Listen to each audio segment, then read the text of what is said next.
Welcome to Ifa Stories, where ancient wisdom meets modern storytelling.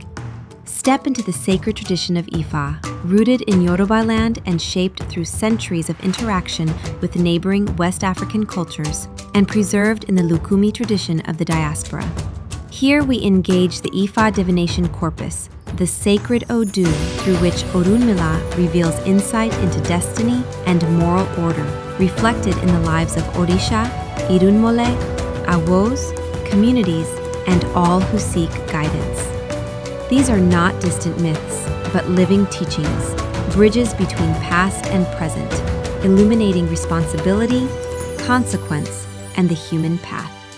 Honor the wisdom. Reflect on destiny. Journey with us into the heart of Ifa. Subscribe and let the stories speak. Learn more at ifastories.com. Introductory note. This retelling draws on a traditional account as presented in Ifism, the complete work of Orúnmìlà, by Mr. C. Osamaro Ibie. The narration and commentary in this presentation are original to Ifa Stories. Cinematic narrative of Ifa Stories. The result of ignoring the advice of Ejiogbe. Odù Èjìogbè. Before destruction became visible, warning had already been given. Before the hidden place was broken open, each being in this story had already been told what must be done. This is the story of how advice was given, how sacrifice was prescribed, and how refusal, delay, and careless speech turned hidden danger into open consequence. In this sacred order, danger does not arrive without notice. Knowledge comes first. Instruction comes first. The path of correction is opened before calamity takes shape. But sacred order does not preserve anyone automatically. Warning must be obeyed. Sacrifice must be made in time. And where ritual is tied to secrecy, that secrecy must also be protected. This story also shows that sacred speech can move in more than one direction. In one moment, it preserves life. In another, it exposes what should have remained hidden and brings death into the world. On the way home from the market, Ejiogbe was left behind by his mother. As he continued alone along the road, he came upon several beings already standing under danger, even before that danger had become visible. First he met the squirrel, called Otan in Bini and Okaa in Yoruba. Then he met the boa, called Okaa in Yoruba and Aru in Bini. After that he came upon the thick bush called Eti in Bini and Ilo in Yoruba, and then the palm tree. Each one stood beneath a problem. Each one was given instruction. But they would not all respond in the same way. Ejiogbe warned the squirrel to make sacrifice to Eshu with a he-goat, so that the words of its own mouth would not become the cause of its destruction. But the squirrel rejected the warning. It answered with arrogance, saying that if the young man wanted meat, he would not get it from him.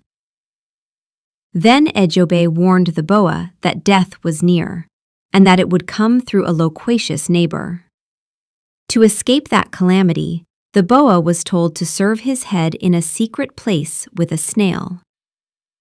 After that, Ejiogbe told the thick bush to offer a he-goat to Eshu, so that it might avoid unwarranted trouble.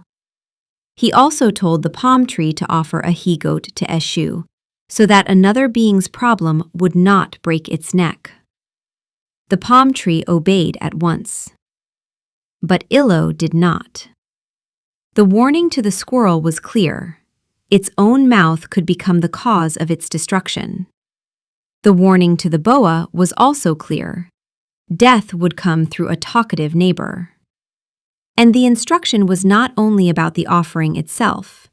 He was to serve his head in secret. He was not to allow anyone to answer Ashe to his prayers while serving his head. The warning to the thick bush was that trouble would come if sacrifice was neglected. The warning to the palm tree was that another being's problem might break its neck if it did not protect itself in time. From that moment, the story was already divided between obedience, refusal, and delay.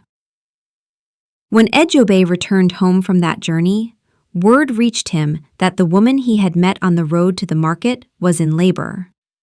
He went quickly to her house and delivered her by means of a sacred utterance that the source tradition does not permit to be repeated. And the woman gave birth to a male child. As soon as she had delivered, her husband took up his hunting boomerang, called Kpekpe in Bini and Ejion in Yoruba, and went into the forest to search for the boa and for meat to feed his wife. When the boa heard that the woman who had been pregnant for 3 years had finally delivered a child, he understood that her husband would soon come searching for him, just as Ejiogbe had warned.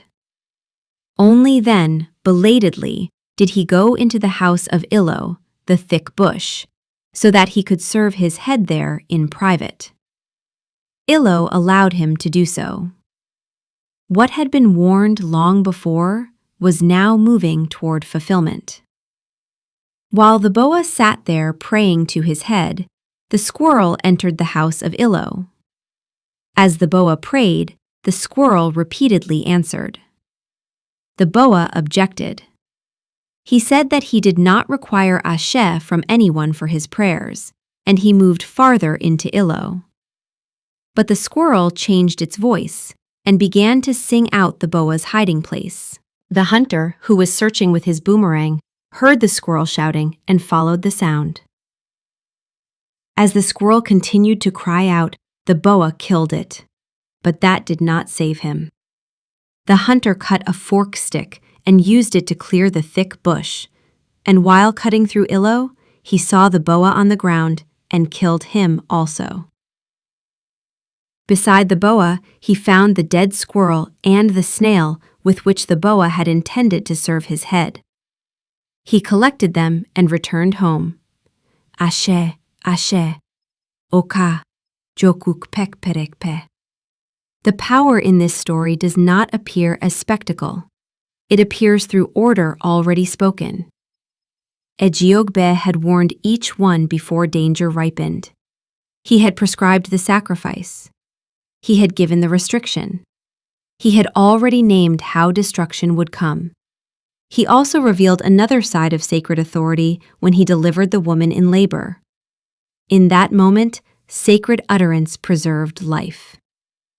So when the story turns toward death, exposure, and clearing, those events do not stand outside sacred order. They reveal what the earlier warning already contained.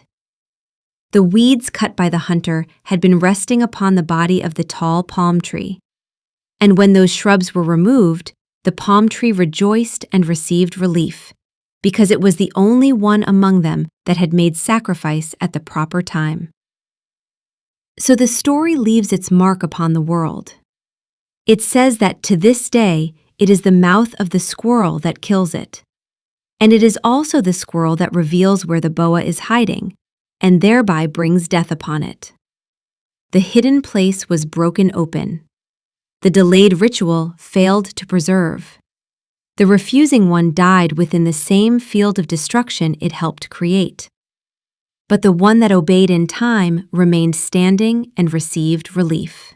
And the story does not remain only a tale of what happened once. It continues as instruction.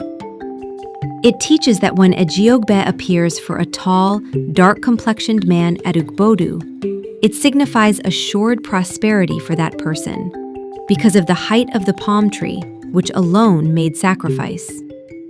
But if it appears for a small, fair-complexioned man, that person will not succeed in life unless sacrifice is made. This teaching is linked to the failure of Ilo, who was short and dark, and to the fair-complexioned squirrel and boa, who did not carry out the prescribed sacrifices properly. So the story remains alive not only in memory, but in divinatory guidance, in warning, and in the continuing demand for sacrifice where sacrifice is required. The deepest law of this story is simple. Warning must be answered before danger matures. What is corrected in time may still be preserved, but what is neglected, delayed, or exposed through careless speech is often forced into the open by consequence. That is why this story remembers not only what was suffered, but what was first spoken before it happened.